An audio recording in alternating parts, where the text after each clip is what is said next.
Imagina un texto escrito más de 700 años antes de un evento, que no solo lo menciona, sino que lo describe con una precisión asombrosa. La profecía de Isaías 53 es una de las más fascinantes y profundas de toda la Biblia, y tal vez la que más claramente apunta al corazón del cristianismo. No es solo un capítulo, es el ADN del Evangelio, grabado en pergamino mucho antes de que Jesús caminara sobre la tierra. Hoy no vamos a simplemente leer Isaías 53. Vamos a sumergirnos en sus profundidades, analizando cada palabra, cada frase, y desvelando cómo esta profecía se cumplió de forma extraordinaria en Jesucristo. Vamos a explorar el contexto histórico, las interpretaciones que surgieron a lo largo de los siglos y la aplicación personal que esta verdad tiene en nuestras vidas hoy. Pero antes de comenzar esta jornada, una advertencia. Este no es un estudio superficial. Es una invitación para mirar la cruz con nuevos ojos, para entender el amor de Dios de una forma que tal vez nunca hayas comprendido antes. Si buscas respuestas, si tu corazón anhela algo más profundo, estás en el lugar correcto. Recuerda suscribirte al canal, activar las notificaciones y dejar un me gusta en este video. Esto nos ayuda a llevar el mensaje de la palabra de Dios a más personas. Para entender la joya que es Isaías 53, necesitamos primero entender el estuche donde fue encontrada, la vida y la época del profeta Isaías. Él vivió en el turbulento siglo 8 a.C., durante el apogeo y el inicio del declive de los reinos de Israel y Judá. El escenario era de crisis. El reino del norte, Israel, estaba al borde de la aniquilación por la superpotencia de la época, Asiria. El reino del sur, Judá, luchaba por sobrevivir, negociando alianzas frágiles con naciones extranjeras y contaminándose con la idolatría. El llamado del profeta, Isaías 6. El ministerio de Isaías comenzó con una visión impresionante. Vio al Señor sentado en un trono alto y sublime, con serafines que proclamaban: Santo, Santo, Santo es el Señor Todopoderoso. Isaías, consciente de su impureza, clamó: ¡Ay de mí, que soy un hombre de labios impuros! Pero Dios lo purificó con un carbón encendido, y él respondió: Heme aquí, envíame a mí. Ese llamado marcó el tono de su mensaje. La santidad de Dios, en contraste con el pecado humano y la necesidad de un mediador. El libro de Isaías, juicio y consuelo. El libro de Isaías es una obra maestra literaria y profética, dividida en dos grandes partes que reflejan ese contraste. Los capítulos 1 a 39 están llenos de profecías de juicio y advertencia, tanto para Judá como para las naciones vecinas. Isaías denuncia la corrupción, la injusticia social y la falsa religiosidad de su tiempo. Sin embargo, incluso en estos capítulos hay rayos de luz profética, como en Isaías 7:14, que habla del nacimiento del Emanuel, y en Isaías 9:6, que describe al príncipe de paz. A partir del capítulo 40, el tono cambia drásticamente. El tema se convierte en consuelo, redención y la promesa de la restauración de Israel. Consolad, consolad a mi pueblo, dice el Señor, Isaías 41. Es en este contexto de esperanza donde surgen los cánticos del siervo, Isaías 42. El siervo es elegido por Dios para traer justicia a las naciones. Isaías 49. El siervo es la luz para las naciones, trayendo salvación hasta los confines de la tierra. Isaías 50. El siervo soporta la oposición con paciencia y obediencia. Isaías 52, 13, 53, 12. El clímax. El siervo sufre, muere y es exaltado, sirviendo de expiación por los pecados de otros. Isaías 53 no es una profecía aislada, es el punto culminante de un tema que recorre todo el libro. La promesa de un Salvador que vendría a redimir al pueblo de su pecado, no con un ejército, sino con sacrificio. El pueblo esperaba un libertador político, un rey conquistador como David. Dios, sin embargo, planeaba algo mucho más profundo, un Salvador eterno. La pregunta más crucial sobre esta profecía es, ¿quién es este siervo? Por siglos, las respuestas variaron y el debate teológico fue intenso. La interpretación judía tradicional. En la teología judía, la interpretación colectiva es la más común. El siervo sería el pueblo de Israel, que sufrió persecución y exilio a lo largo de la historia, sirviendo como una luz para las naciones y un testigo de Dios. Esta visión encuentra apoyo en pasajes como Isaías 41, 8, 9, donde Dios se refiere a Israel como mi siervo. Para quienes defienden esta visión, el sufrimiento de Israel a lo largo de la historia, desde el exilio babilónico hasta el Holocausto, es la realización de esta profecía. Las contradicciones de la interpretación colectiva. Sin embargo, Isaías 53 parece desafiar esta interpretación. El texto dice que el siervo sufre por nuestros pecados, no por los suyos propios. Si el siervo es Israel, ¿quién es el nosotros? ¿Sería el resto del mundo? La profecía dice que el siervo nunca hizo maldad. Isaías 53, 9. Pero el propio libro de Isaías condena los pecados de Israel repetidamente. ¿Cómo podría el pueblo ser inocente y culpable al mismo tiempo? Esto apunta a una figura individual que es distinta del pueblo y que sufre por él. La visión cristiana, el cumplimiento en Jesucristo, fue con la venida de Jesús que esta profecía ganó claridad total.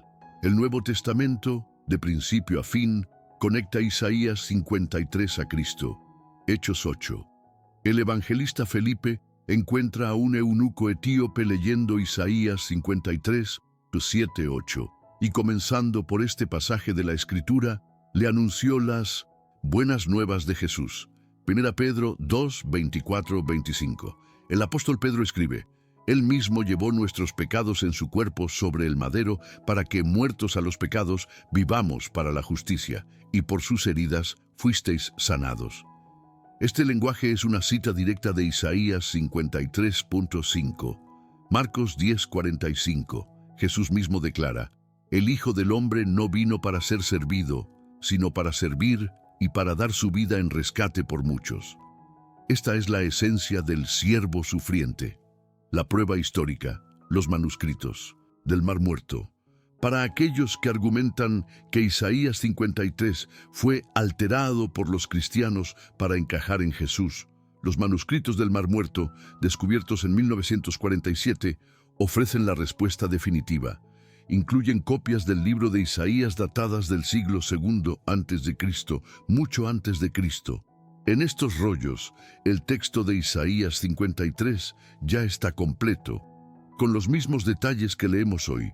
La profecía no fue inventada, fue cumplida. Ahora, prepara tu corazón y tu mente para el análisis más profundo. Vamos a seguir el camino del siervo, desde su anonimato hasta su gloriosa exaltación. Isaías 53, 1, 3. La apariencia y el desprecio. ¿Quién ha creído a nuestro anuncio?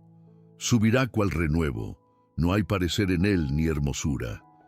El Mesías no vendría con la pompa de un rey terrenal, sino con la simplicidad de una raíz de tierra seca. Sería despreciado y desechado. La humildad de Jesús, su falta de esplendor físico a los ojos del mundo, fue un cumplimiento exacto. No atrajo a las masas por su belleza o riqueza, sino por su carácter y poder espiritual. La expresión varón de dolores, experimentado en quebranto, es una descripción profética de la vida de Jesús, que conoció el dolor, la traición y la soledad. Isaías 53, 4, 6. El corazón de la sustitución. Ciertamente llevó él nuestras enfermedades y sufrió nuestros dolores. Mas él herido fue por nuestras rebeliones, molido por nuestros pecados. Este es el núcleo de la expiación sustitutiva. La palabra ciertamente En 1900, Hebreo Agen no deja lugar a dudas. El sufrimiento del siervo no fue una tragedia, sino un acto de transferencia divina. Las enfermedades, los pecados, los dolores, todo lo que merecíamos, Él lo llevó. La palabra molido, en hebreo daka, sugiere ser aplastado, triturado, lo que describe el sufrimiento físico y emocional de Jesús. El texto es claro. El castigo de nuestra paz fue sobre Él, y por sus llagas fuimos nosotros curados. Nuestra paz, que antes estaba rota por el pecado, fue restaurada por el castigo que Él sufrió. Isaías 53, 7, 9. Mansedumbre e inocencia. Angustiado Él y afligido, no abrió su boca. Como cordero fue llevado al matadero. Por cárcel y por juicio fue quitado. La imagen del cordero es poderosa. El cordero en el sacrificio judío era manso, sin culpa. Jesús, el Cordero de Dios, no protestó contra la injusticia. Su silencio ante Pilato, Mateo 27, 12, 14, no era debilidad, sino un acto de obediencia consciente. Fue cortado de la tierra de los vivientes, una muerte violenta y prematura a causa de la rebelión de mi pueblo. El versículo 9 es un detalle profético impresionante. Fue sepultado con los impíos, pero fue sepultado con los ricos. Jesús murió entre criminales, Mateo 27, 38, pero fue colocado en la tumba de un hombre rico y honrado, José de Arimatea, Mateo 27, 57, 60, Isaías 53, 10, 12, la victoria de la cruz. Con todo eso, Jehová quiso quebrantarlo. Cuando haya puesto su vida en expiación por el pecado, verá linaje. Vivirá por largos días. El sufrimiento no fue accidental, fue la voluntad de Dios. La frase Jehová quiso quebrantarlo nos confronta con el plan divino de redención.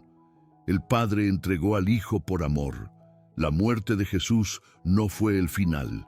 El texto anuncia la resurrección. Él vivirá por largos días. Y la redención que Él conquistó es su legado. Él verá linaje. Todos los que creen son su descendencia espiritual. La recompensa de su sufrimiento es la justificación de muchos. Él llevó nuestro pecado y oró por los transgresores, cumpliendo su oración en la cruz. Padre, perdónalos, porque no saben lo que hacen. Lucas 23, 34. Isaías 53 no es solo una curiosidad profética, es la propia esencia del Evangelio. Nos enseña 4 verdades fundamentales sobre la salvación. 1. La seriedad del pecado, el problema. Todos nosotros nos descarriamos como ovejas, cada cual se apartó por su camino. El pecado no es un error, es una rebelión, un desvío intencional de Dios. Isaías 53 nos muestra que el pecado humano es tan grave que solo un sacrificio perfecto y divino podría resolverlo. 2. La exclusividad del sacrificio, la solución. Mas Jehová cargó en él el pecado de todos nosotros. Isaías 53 presenta la doctrina de la expiación sustitutiva. No podemos salvarnos a nosotros mismos. Necesitamos un sustituto, uno que pueda llevar nuestra culpa y pagar el precio. Ese sustituto es Jesús, y solamente Él. 3. La naturaleza de la salvación, el medio. Por su conocimiento justificará mi siervo justo a muchos. La salvación no es por buenas obras o méritos, es por la fe. La justificación es un regalo de Dios, que nos declara justos debido a la justicia de Cristo que se nos imputa. La paz interior y la sanidad del alma vienen por sus llagas. 4. La grandeza de la victoria, el resultado. Verá el fruto de la aflicción de su alma y quedará satisfecho. La cruz no fue una derrota, fue la victoria suprema. El sacrificio de Jesús no fue en vano. El fruto es la redención de millones, de almas. Dios exalta al siervo y Él comparte los despojos de la victoria con su pueblo. Llegamos al final de nuestro viaje, Pero lo más importante no es lo que Isaías 53 nos enseña, sino lo que nos exige. Esta profecía no es un texto para ser estudiado de forma fría, sino una carta de amor escrita con sangre. La confrontación, si Isaías 53 es verdad, no podemos quedar indiferentes. Jesús no es solo un gran maestro, Él es el siervo que llevó nuestro pecado. La profecía nos confronta con nuestro estado de pecado y nuestra necesidad de un Salvador. La invitación, el Evangelio, es una buena noticia, la mejor noticia. La misma gracia que Isaías profetizó hace 2700 años está disponible para ti hoy. El siervo no sufrió por la humanidad en general, Él sufrió por ti personalmente. Llamado a la acción final, si este mensaje ha tocado tu corazón, si sentiste que las palabras de Isaías 53 describieron tu vida, tu necesidad de perdón y la esperanza de una nueva vida, puedes responder hoy. No hay tiempo que perder. Puedes hacer esta oración. Señor Jesús, creo que tú eres el siervo de Isaías 53. Reconozco que soy pecador y que mi rebelión te hirió. Gracias por haber llevado mis pecados en la cruz. Te recibo como mi Salvador y Señor. Ayúdame a vivir de ahora en adelante una vida que te honre. Amén. Si hiciste esta oración, Isaías 53, ya no es solo una profecía, es tu historia, es el inicio de tu caminar con el Salvador. Para continuar profundizando en tu conocimiento de la Biblia y crecer en tu fe, suscríbete al canal, comparte este video y déjanos en los comentarios lo que más te impactó en este análisis. Hasta el próximo viaje.